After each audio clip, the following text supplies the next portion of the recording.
All right, and I don't know where Esther is. Is Esther here? I'm here. Well, come on, join us, Esther. You're part of the bunch Okay, here I'll join the today. group up here. Good.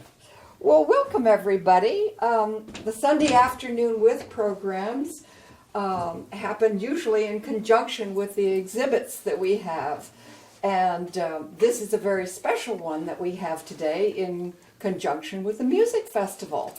So we have a few things on display, photographs and memorabilia, etc. And we are very delighted to have Marcia Lauder with us today, and I'm going to ask Esther Cope to introduce her. Great, So, wonderful. there Thank you you very go. much, Judy. And Mayor would like if the mic is on. No, Marcia, stand close to Marcia. Stand No, close no, to it's fine. Marcia. I got it all.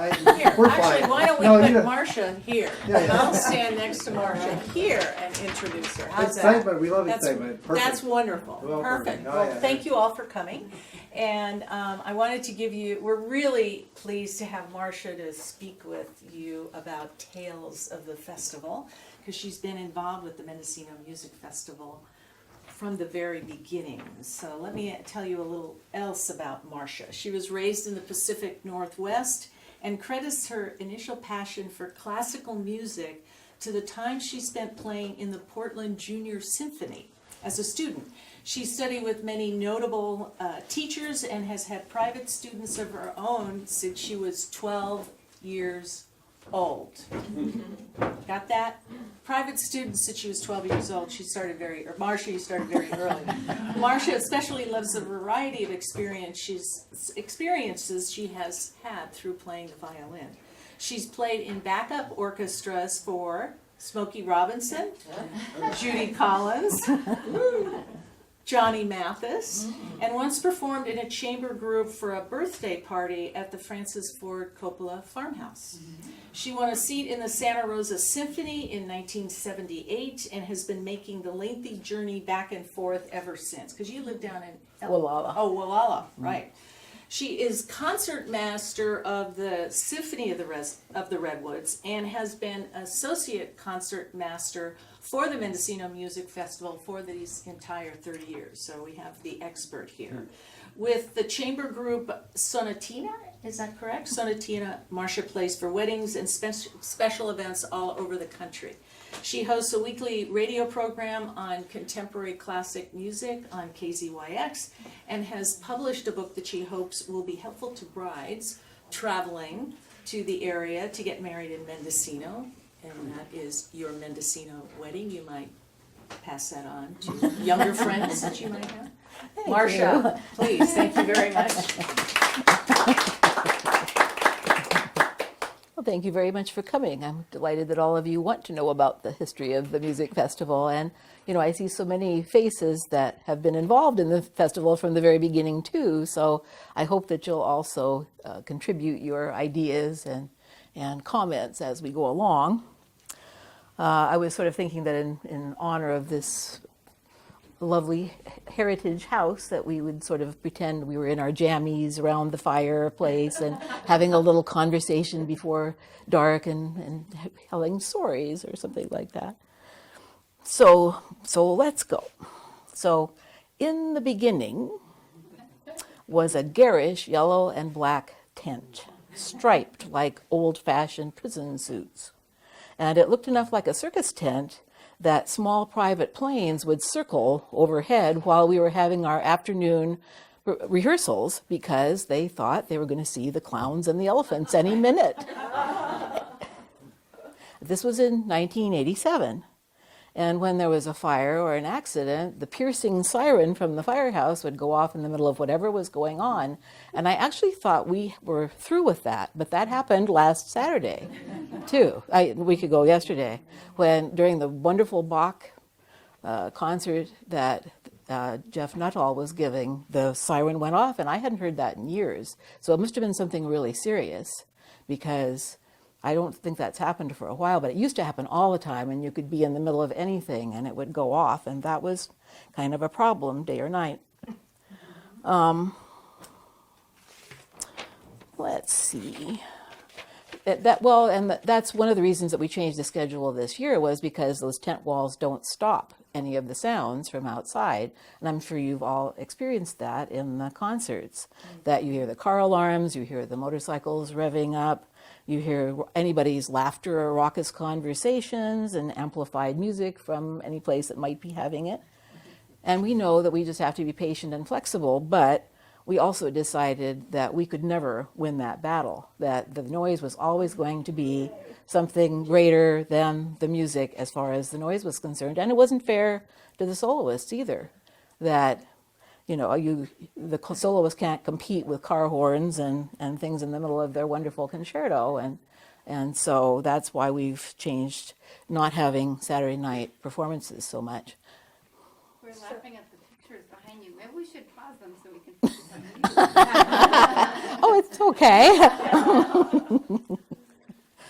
There you guys are. There now. But the B minor mass is still going to be on Saturday night, so we'll see how well that works out. And many people have requested the earlier starting times, and so it'll be interesting for everyone to see how they like that too, especially the 6 o'clock hour on Sunday night. The addition of the lighted boardwalk is another thing that's been done to help people, and I'm sure that makes a difference for me. And with the earlier hours starting of the concerts, it's also a little bit light when we get through, so that's also an advantage. It's amazing that in the very first year of the festival, there were 8 concerts altogether, and they were all classical. There were 4 orchestra and 4 chamber music.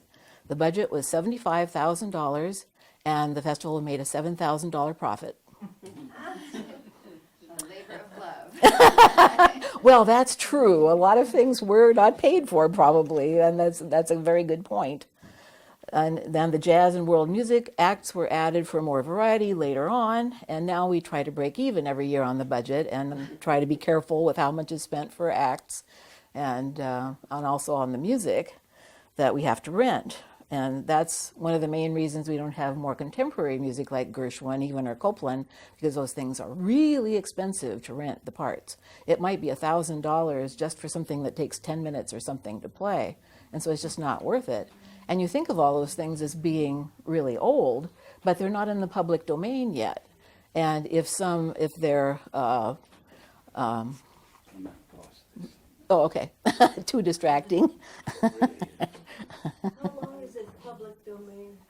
Well, I thought it was about 100 years, but it doesn't automatically happen. If, like Shostakovich or somebody, if their family owns the rights to that music, it doesn't ever necessarily go into the public domain, is my understanding. So it's, sheet music, it still has to be either purchased or rented for everybody that's playing in the orchestra. But it doesn't, you don't have to pay that kind of money. It might be $40 to rent all the parts for a Beethoven or something like that. And so that's not nearly as much. One of the truly unique aspects of the music festival from the very beginning was the involvement of local musicians, including several that we have here with us today.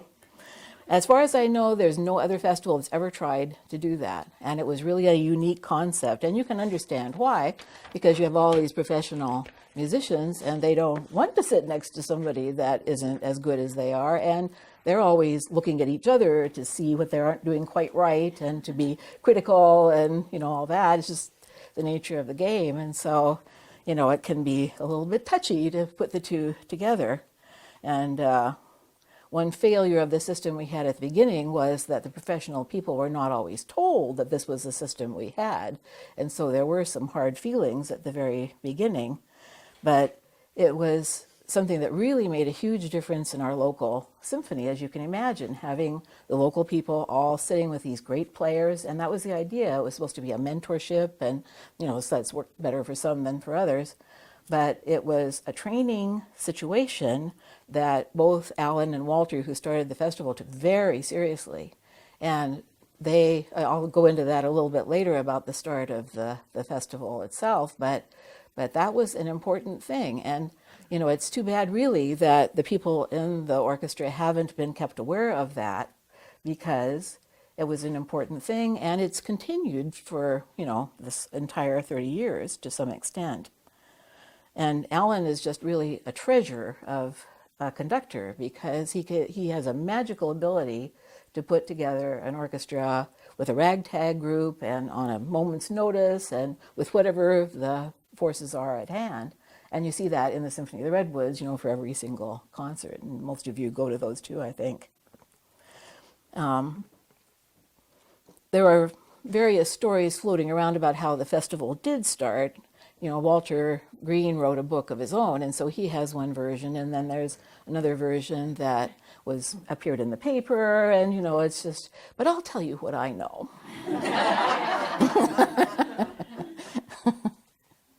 In the early 1980s, Tyler Lincoln and his mother Ruth L., along with local cellist Marcia Sloan, started the Symphony of the Redwoods. Tyler was a gifted pianist, and he wanted to try doing some piano competitions. And he wanted a group to practice with while he worked on his concertos. So it was a very ragtag group with some serious musicians and a few people that were barely more than beginners. I'm sure you can all remember that. And the second piano concerto that Tyler did with this group was the second Brahms piano concerto, a giant piece he couldn't conduct from the piano, so he needed to find a conductor to do this in his place. So Walter Green had just retired from the San Francisco Symphony from years of playing bassoon, and he moved to Elk, and he was even playing in the Symphony of the Redwoods as long as he didn't have to come to any rehearsals. And through friends, he found Alan Pollock to conduct for Tyler while he played this piano concerto. And once the orchestra had a taste of Alan's musical expertise and genius in putting things together, there was no going back. That we really chose Alan over Tyler at that time, but Tyler also wanted to go back to school. He went to UBC and got his master's degree in performance piano. And so the local symphony as a whole was really awful at that time, really, really terrible. And Alan and Walter were trying to think of how they could train the local people because it was too far for them to go to San Francisco to take lessons or whatever. And then they had this bright idea. What if they had a summer music festival? So you see how this all fits in? Walter could invite his Bay Area friends, and they could provide training and mentorships for the local players, as well as cultural enrichment for the community. And in order to make that work better, the local players met with Walter weeks before the festival to work on the music before the pros ever showed up. And back then, there were maybe 30 or so, wouldn't you say, people that got together for these rehearsals. And they also took part in the festival. It was about maybe a third or maybe more than that of the total orchestra was local people at the beginning. And now it's down to about a dozen. And the rehearsals then were demanding and intense. And no one had any illusions about what an enormous gap there was between local skills and the people who were coming in. And so everybody had to come to all the rehearsals and they had to be on time and prepared or they couldn't participate in the festival. So it was a serious thing. And everybody learned a lot from that experience and also probably from Walter's rehearsals, but they weren't always the most pleasant in the world because he would always, yell at people, and he thought if you didn't yell at people that they wouldn't pay attention and wouldn't take it seriously. So that's kind of what he did. There are still some people here, not in this room, but in the community who confuse the orchestra of the Symphony of the Redwoods and the festival. And that's partially because some people do play in both. But let me tell you just a little bit about the musicians who travel up here to play in the festival, the 3 orchestra concerts and the opera that the festival has every year. The principal players, meaning the leaders of each section, the first violin, the first viola, the first flute, oboe, clarinet, whatever, mostly play in full-time orchestras and make a good living doing that. And they teach usually besides, but they usually play in like the San Francisco Symphony or the ballet or the opera. And they don't have to play in a lot of different orchestras in order to make a living. And they could play in any orchestra in the world. We're very lucky to have these people come and mentor us and provide their expertise. And then there are also the section people. So you have the first violinist, but then you have all these other people back in the section. And those people are mostly professional musicians too, but they work in a variety of part-time orchestras and make their living doing that. And there's a charming video that was shown on KQED a few years back called the Freeway Philharmonic, and that's what everybody knows it as. Is, you know, people will say to each other, "Oh yeah, I do the Freeway Philharmonic gig," you know, or whatever, and that means that they audition for Marin, Fresno, Modesto, Santa Rosa, Santa Cruz, and then they have to juggle the schedules of playing in all those things to patch together a full-time living. So they spend a lot of time on the road, and it's a very complex process to be able to figure out what you can be in and yet not lose the job somewhere else. And so sometimes they have to accept jobs that they wouldn't prefer just because they have to do a certain number in that orchestra or they won't retain their tenure. So it can be kind of a tricky thing, but it's a video that's worth seeing if you ever get a chance to see it. I happen to have a copy. And the musicians who come to play in our festival are very dedicated and devoted, and they tend to be the same ones just about every year, which is very helpful, even though they all lose money by coming here to play. We don't pay them all that much, and if they stayed home, they would have all the students and all the different, you know, the shows and all the different things they play. So one of the things we need to appreciate about them is how dedicated they are and that they're willing to do it in spite of the fact that they lose money by doing it. And they love it too, or they wouldn't do it, of course. When everybody shows up for the first rehearsal in the tent, it's like a big family reunion, seeing all these wonderful musicians you might not see anywhere else during the year. You might not know that it was even the musicians, led by Principal Bassoon Carolyn Lockhart, who organized the campaign to buy the tent. And then, so we wouldn't have to rent it every year. And she had seen that the San Jose Symphony, when it folded, had bought their library. And that's how they did it, was by having the musicians all, you know, it was sort of like you get on these fundraising campaigns online now. It was sort of the same idea that you get everybody you know to contribute a little bit, and it really adds up over time. One of the biggest changes since the beginning is that as 30 years have passed, all of us are 30 years older. And one of the main things that makes a difference about is that at the beginning, almost everybody was young families with children. Oh, we paused your beautiful photographs so that because they were so wonderful, they were distracting from the top. But thank you. Susan's still holding forth. I know. When did they plan it, though? I know, I thought that was too bad too. But you can imagine what the housing nightmare was like at the time. You know, one musician might bring 4 children and the babysitter and the dog and the spouse, and you know, it was just a ton of people to have to put around everywhere. And that really isn't true now. It's really a big change over the years, that almost everybody now is either a grandparent or at the beginning, not so many in between, and almost nobody has little kids.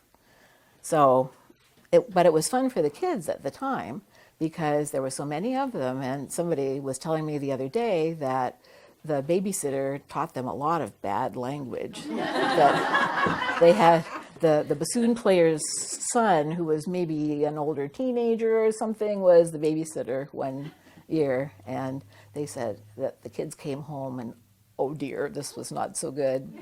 But they really got to know each other over the years because it kept happening year after year, and the local people had kids too, and it was, you know, it was very festive and fun. And some of the kids who have grown up continue to come back. I hear people telling me about it all the time. They're like Mark Naishloss, that his kids always want to come here, and if they have their own transportation now, they come up with their friends. It was just a very different scene. Even the emerging artists program, which you may be aware of, you know, the students who come to study here and play chamber music and also play in the orchestra, are older now than they used to be, because there were problems at the beginning with kids that were just too young. You know, they couldn't drive, they didn't have cars, they couldn't all be put together in one place. You know, there wasn't enough privacy, they were used to being supervised, they needed to be provided for, their meals and all that, and not just let free in town and left to starve to death. And so a lot of things about that program have changed over the years too, and it's much better organized now.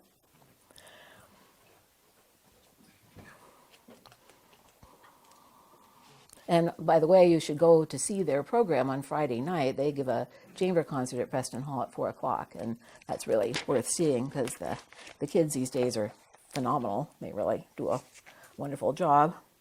And just a few words about concertmasters. You know who the concertmaster is. That's the person who walks in separately and tunes the orchestra and leads the violins and gives the A for the oboe and so on. And the concertmaster might have big solo parts in a piece and is responsible for relaying the conductor's wishes to everybody else in the orchestra. Concertmaster sets the bowing markings for all the string parts so that the music will sound the way the conductor has in mind, and also the composer, of course, following the intentions of the piece. And you want all the bows in the orchestra to be going the same way at the same time. So and it also sounds differently if you don't do that. There were conductors in the past sometimes who, on purpose, had the bows going different ways at the same time so that it wouldn't make such a definite downbeat or have such a strong sound when they all did it at the same way. But no two concertmasters agree on what those bowings should be. And so every time you get this rental music in the mail, you have to erase all the parts, and the concertmaster decides what bowings he's going to use for that piece, and then the librarian has to transfer all those marks into the music so that everybody has the same thing, erasing what it might have been before. And sometimes the music gets pretty worn out over time and hard to read because it's been changed so many times. And we used to rent our sheet music from the Santa Rosa Symphony, but they said we made too many changes, so they're not willing to let us rent it anymore. I think we've had 6 different concertmasters since the festival started, and the ones you might remember the best are Jeremy Constant, Dan Smiley, and now Roy Milan. They're all great players and wonderful, gracious leaders with wonderful musical ideas, and I always get to sit next to whoever it is, which is a great treat for me, because I learn a lot from them too, and they all have such a gracious manner of relaying all these things that they have to teach everybody, and they take it very seriously. You know, they care about how it's done and whether it's done one way or another. And so that's sometimes a learning experience if you're not used to that. We have had some weird experiences in the tent over the years too. It's not like a stable building, and it's much more vulnerable to attack from both the weather and the people that might be coming through. If it's a windy day, being in the tent can feel like being in a huge sailing ship. The doors flap and the poles all creak, and the whole thing almost seems to breathe with you. It isn't as bad now with different flooring materials, but it used to be that there was so much dust that the piano soloists were reluctant to perform, and at the very least they'd have to wipe off the keys before they played on them. Some musicians have reluctantly had to stop coming because they had so many allergies from the dust that was created, or from molds and things too, and they're not used to the environment of the country so much, and which is too bad. And we've had some strange people in the tent too. You might remember the year that one guy came up during a concert through the middle of the hall and picked up the wood chips from the floor and threw them at the violinists that were performing on stage. It's quite a few years ago now, and so you might not have seen that, but it was kind of startling at the time.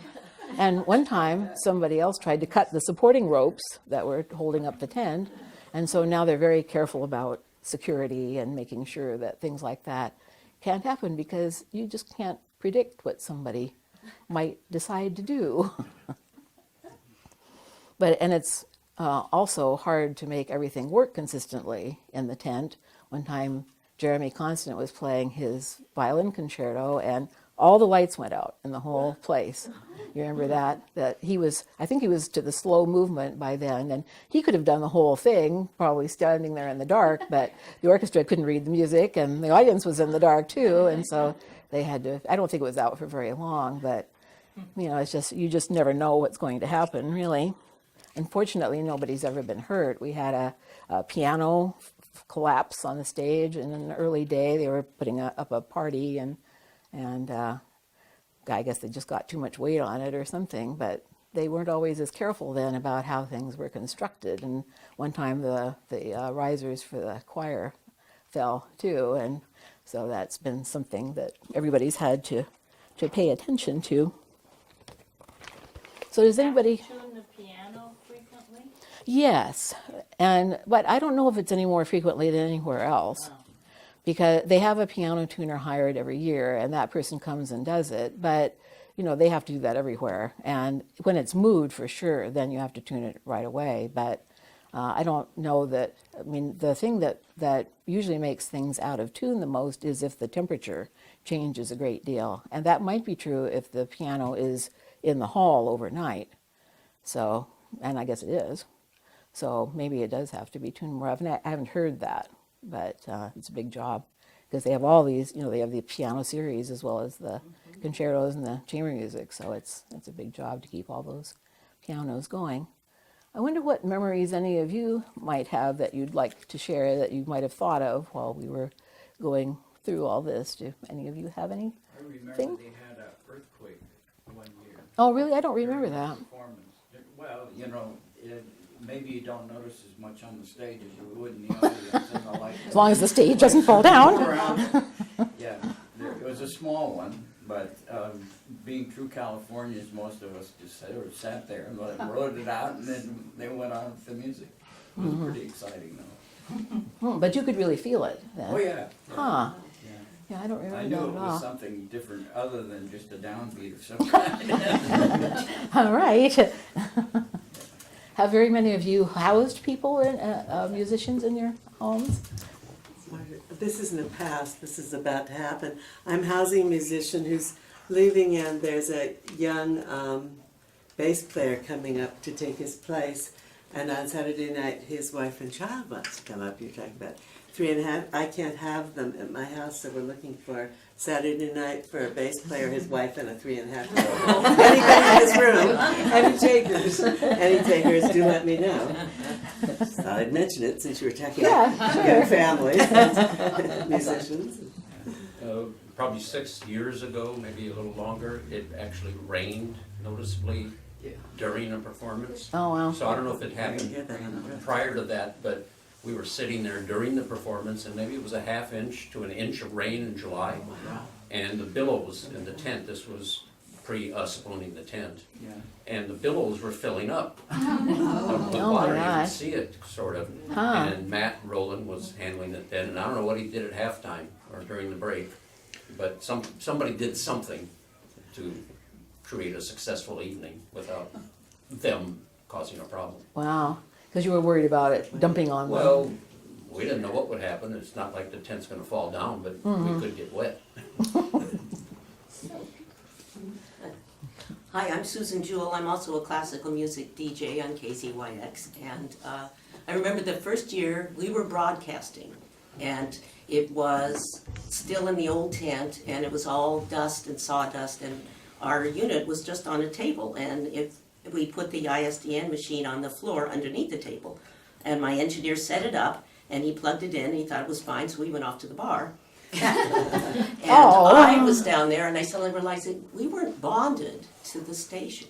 And so I'm down on my hands and knees under the table doing all the things I can think of. And it's 5 minutes to 8, it's 4 minutes to 8, starting at 8. And I suddenly thought, there's a second phone number.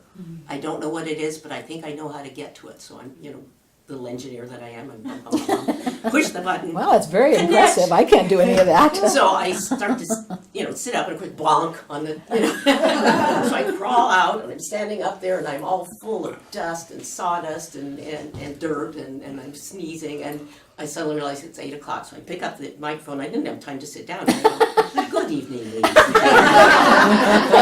Wow, So, that's yeah. real professionalism And do you there. remember the time when, the first night, when they forgot that all the people would be leaving the tent at the same time, and they didn't light it? And so they were, Dick Coleman and a lot of people were going up and down the street, borrowing extension cords and lights. So you had fancy lights from people's front rooms, and then of course working lights, and so you had this little, it was so funny to walk out and go, what? But it worked. Nobody tripped, but yeah. I heard that the opening concert was so windy that they were worried that the tent was gonna blow away. Yeah. And we had the same experience during the Bach this year. The wind was really flapping. You could hear Oh, yeah, that's the right. new flags were really. That's really nice. When did KZYX stop broadcasting? Well, actually, the festival asked us to not do it because people were staying home and listening. Well, the quality Not wasn't buying very tickets. good. And the quality wasn't. And they didn't always get, I think in the big band, you couldn't hear what anybody said. That you could hear the music, but not anything that was said to the audience. Oh, speaking of saying, when one year they were doing two pieces and they switched them at the last minute. So the first half was suddenly in, and I'm on the air. I'm saying, okay, we're going to start, and they suddenly said, we're doing the different one now. Okay. Well, we're going to listen to Beethoven now, and he's quite a revolutionary. 12 minutes I had to just, and I'm making it up, so I'm going, not making it up, sorry. I don't, but I happen to have just been studying a lot, and so I could, and apparently the station got all these phone calls later saying, that's great, you should do that all the time. We loved hearing all the background, so, yeah. Yeah, you just have to improvise. Yeah. I think the festival has grown in lots of areas, and one area is the quality of the tent. The first number of years, it was just the dirt floor, and gopher holes. And Gophers. yeah, and for many years, I was house manager and best known as the person that rang the bell to get people back in. One year, Mother Skunk went down the aisle, followed by Oh my goodness. So cute. And there used to be more birds. I noticed I don't see any birds inside the tent anymore. Oh, and yeah. even at rehearsals, there were always a couple little house sparrows or something. I don't know how you guys got the birds out of the tent, but Yeah, my mother came with me one year to the festival, and she wasn't really much of a music fan, and what she remembered the most was Matt Rowland going up and down on the ladder. It was, she just couldn't believe it. He didn't even touch the rungs. He could just go up and down so fast, and it was so high, and she thought that was very impressive. I wanted to tell you a little bit about the Players Committee. Every year during the festival, we have a suggestion box that's put backstage so that the musicians can put their suggestions into it, which is very helpful for the comfort and safety of the musicians and sometimes for the audience too. And it's a rotating membership with people that come every year for the festival. And they meet as a committee with Alan during the wintertime to go over whatever the suggestions are to see what could be done about them. And it's made a lot of difference for a lot of things, like the porta potty at Preston Hall was one of their ideas. And I don't know why we didn't think of that earlier, because the church has always had a problem with water, and you have all these people that are going to want to use the bathroom. I mean, that's just really not very, very practical. And the people and the players in the orchestra are all in Local 6, the musicians union, and so they're used to having certain standards for things too, and the way things are done, and just the procedures and so on. What kind of temperatures are acceptable to play under, and what you can do with video recordings and not do, because people are sometimes concerned that if you're recording a rehearsal, that might not be their best performance, and if that's something that's going on YouTube or being used for something that's more lengthy, then that might damage somebody's reputation. And the union has all sorts of rules about things like that, and also about lighting, and it used to be that we would just start, well, the tent was very seldom ready when we were starting our rehearsals. So that meant then that the crew would be putting up their huge ladders in the middle of the orchestra anytime we took a break, and sometimes people would leave their equipment and their instruments and things like that, and that was dangerous for the instruments and sometimes dangerous for people if they, somebody would say, oh, that light's in my eye, so they'd put up a big ladder and climb up right in the middle of everybody, but they didn't think that was really such a good idea, that you'd have to wait till later. And once in a while in the rehearsals, you see people with like ball caps or something because the light's in their eyes and they're trying to shield their eyes from the light. And the festival, of course, is not a union organization, and we don't want to be. We don't want to be bound by rules, but still, a lot of them are good ideas, and it's just helpful to know what they are and to correct the problems that everybody notices. So it's helpful to have these little lists of things every year. And it's not an adversarial group. And again, it was the main group that headed the campaign to buy the tent with Carolyn Lockhart that the Players Committee kind of organized that through all the musicians, and it was very helpful. Who puts up the tent now? Nick Reed does, and he was always Matt's assistant, right? I think that's right. And so he had always done it and knew how to do it, and especially with that particular tent.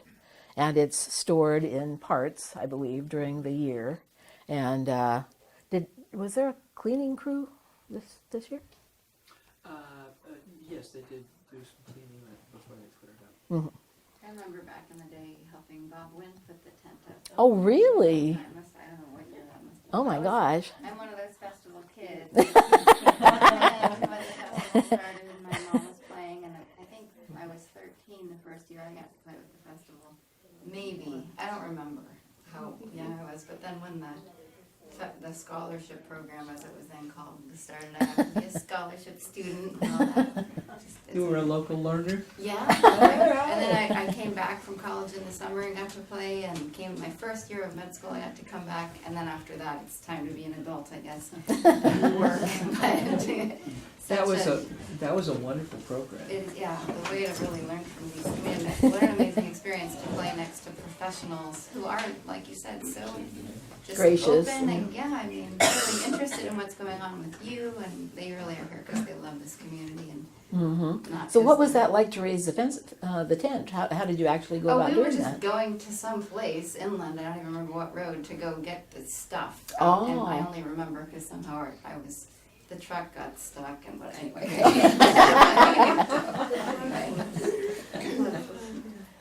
Huh. There was that one year that they got fresh bark or fresh, it was something out of the forest, and when you walked into the tent, it smelled just like Christmas. Oh, right. Yeah, they used bark on the floor. Yeah. I know. Yeah, they did. What experiences have people had with housing musicians? Anything in particular? Well, I had the Del Rey quartet, and I was putting up Oh, the woman, wow. but they all came and rehearsed in my front room. That was pretty cool. At first, I said, "Can I just hide somewhere and listen?" And they were a little uncertain, but then I obviously was out of their way, and so they finally said, "Oh, sure." So we ended up being friends. Oh, well, that's great. Still go down to see them. Did they send you CDs to play on them? No, I don't get the freebies. Oh, no freebies. I've housed a couple of harpists. Oh, really? One Wow. for 1 week, and then she left, and the next one came and took her place. But it was wonderful because they would, practice in their bedroom, and it was like living in heaven.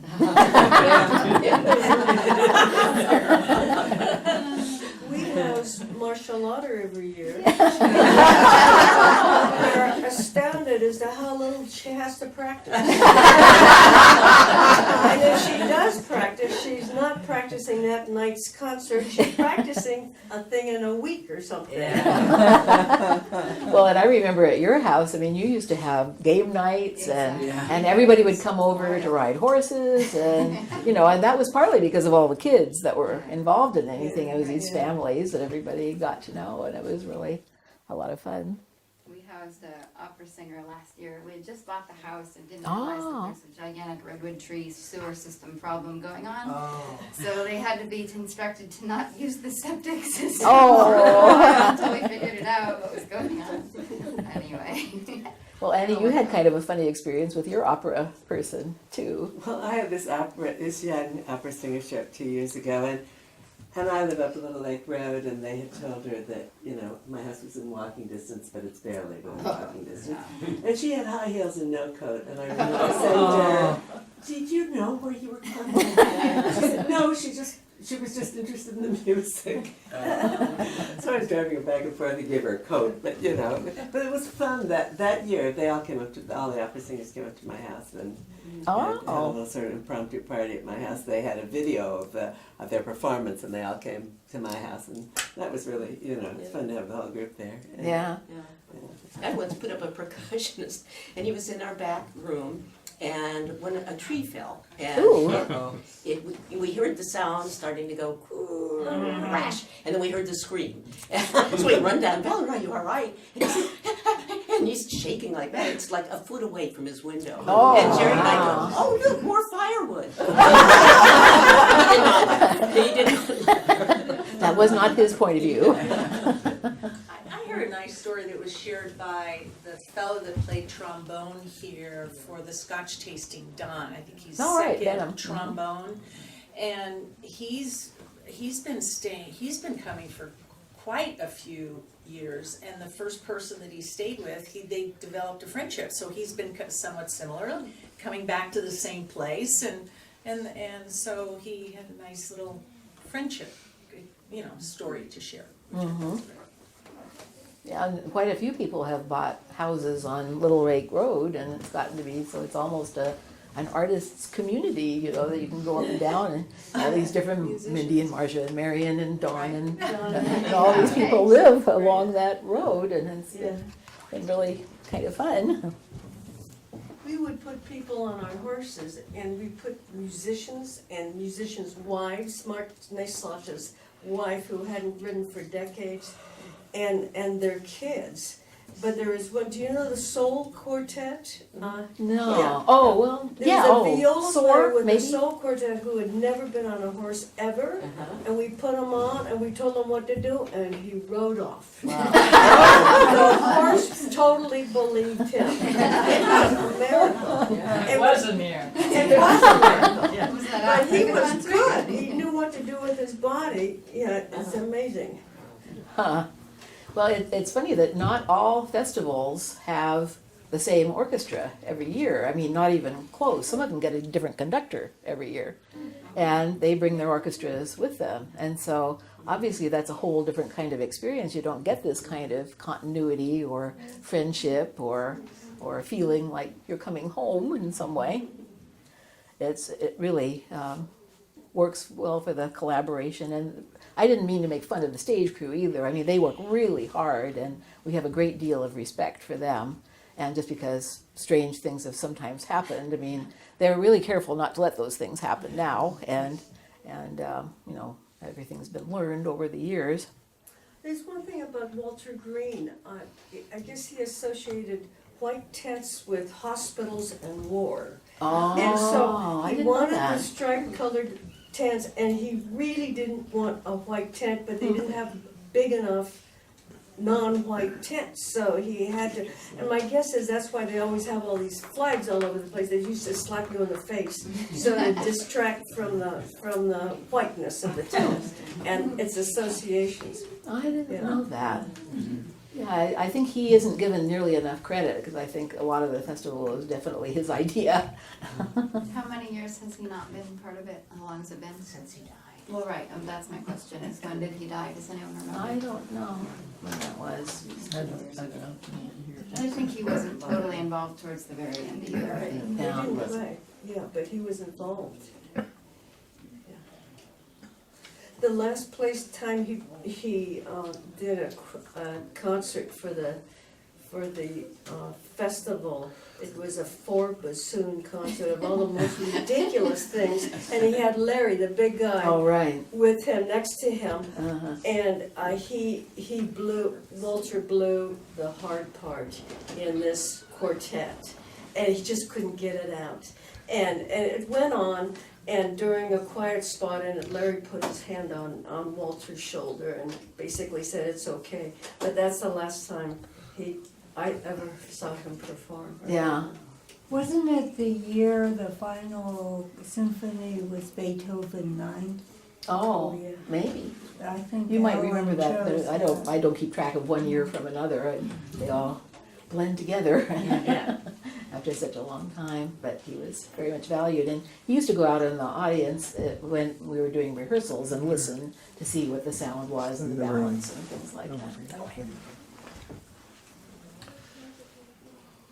And I also want to give kudos to the board of directors. I think they're really amazing and hardworking, and also to the office staff headed by Barbara Faulkner, who's the executive director now. All these people work really hard, and the stage crew. And some people have sometimes criticized Alan for having kind of a dynasty or something, that he and Susan and Julian do a lot of things during the festival, but as far as we're concerned, we're taking advantage of them. It's almost free labor. I mean, Alan works 24 hours a day, 7 days a week, 365 days a year on the festival, and I bet he doesn't make $1 an hour, probably. I don't know if he's ever figured out what it was, but I guess that'd be pretty hard to do. I don't encourage that. No. Nancy's the treasurer, so and Jim used to be the treasurer, so. Well, he used to contribute his own composition to every. Oh, that's year, true. right? Yeah, that was Imagine if fun. we had to pay for that too. That's true. We probably Speaking of didn't pay him music. anything for that composition. Yeah, that's really true. And that really brings me to the main message that I wanted to bring to you today, is just thank you. Thank you to the community for supporting the festival for all these years, and for enabling this wonderful thing to happen all this time. It's certainly not something to take for granted in such a small place where there aren't very many people to pay for things, and not very much money to go around. And it's just a miracle that it continues to happen every single year in such a tiny community. And so that's all I had to say today. Speaking of But Pollocks, they're getting older like all of us. yeah. Is there some plan to keep this thing going? Well, I think the plan is to keep it going, and that's a little bit different than what you're asking. But we all sort of think that it's not going to be very difficult to find a conductor who's willing to come up and do it. Somebody who's good, somebody who's recommended, and that it wouldn't be all that expensive either. What you couldn't replace is Alan's dedication year round, and it would take a lot of different people doing a lot of different jobs to take that position over. But I think that's probably fair, don't you think, Nancy? Mm-hmm. Yeah. I wish that just said no input signal power will be turned off. Are there things being displayed there? Well, Yeah, we there were was pictures. playing pictures, but it got distracting. It might be fun to see it again. Oh, well, we missed it, we snuck in. Right, I know. Okay. One of the things, the Mendocino Community Library has a section where they identify local authors and where films were made here. And we now have a large music section, and it would be lovely if we had something like you're giving us now, a history of the music festival and photos that could be checked out by the community. So it's a thought. Right?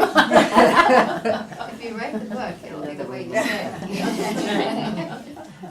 Marcia, I have a question just for you. You mentioned that you've been seated next to the concertmaster since the very beginning. Mm-hmm. How did you get to that position at Well, that see, point? that was part of the Symphony of the Redwoods mentorship program. That I was the concertmaster of the Symphony of the Redwoods, so I got to sit next to the concertmaster of the festival. And that worked, Eric Van Dyke, clarinet, he always got to play second clarinet next to the principal clarinet, and that's how that started off. But, I always sort of get tickled about these different concertmasters who take themselves so seriously, because I always think, well, I'm still going to be here when you're gone. At least for a while. We don't know how long this continues, but Marcia, how do you determine where anybody sits in a section? well, Are it's there hard. tryouts It's every no, year? there are no auditions, and it's all. I mean, in a regular orchestra, the thing to know about that is that people audition for a certain seat. And so that's where they sit, and it doesn't have anything to do with whether they're better or worse than somebody behind or in front of them. It's that seat became available, and so that's the one they auditioned for. And so it's not flexible.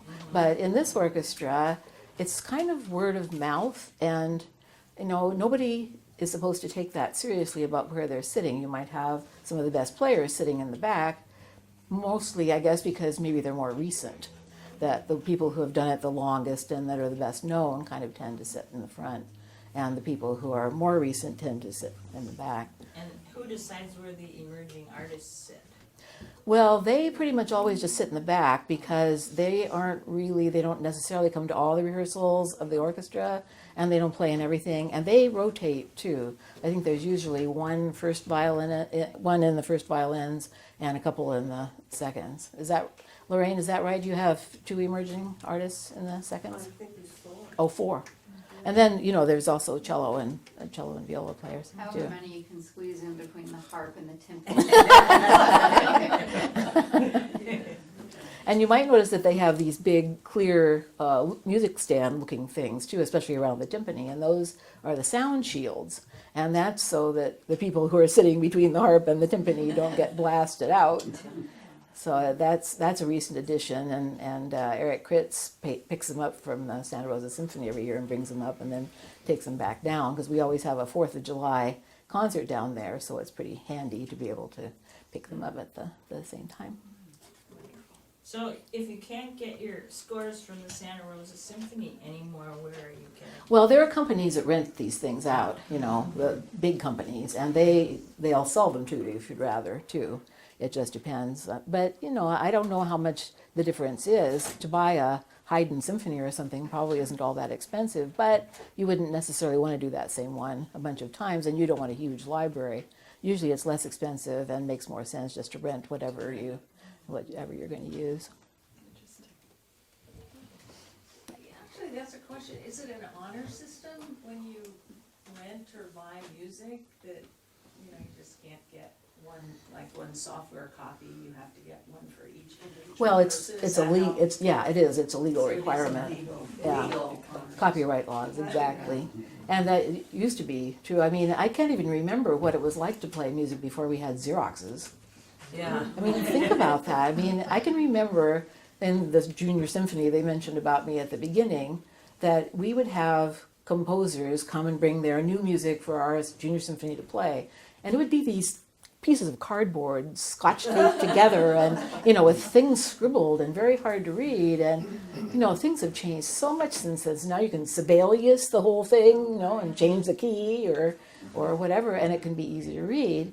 The funny thing is that they don't bother to do that very often. So like you have the huge parts for the Nutcracker Ballet that are kind of illegible, have lots of mistakes, and you have all these different notes with different numbers of ledger lines, and the notes are all flat across. So once you've done it a few times, you know the music, but it isn't at all easy to read, and the suite that's played all the time, in orchestras, has been put into regular manuscript, but the original manuscript is still for everything else, and nobody has any incentive to do that because it would cost them a lot of money to redo those parts, and they have the rights to it, and so everybody has to rent it the way it is, and everybody just deals with that. But it's kind of funny. Well, thank you, Marcia. That was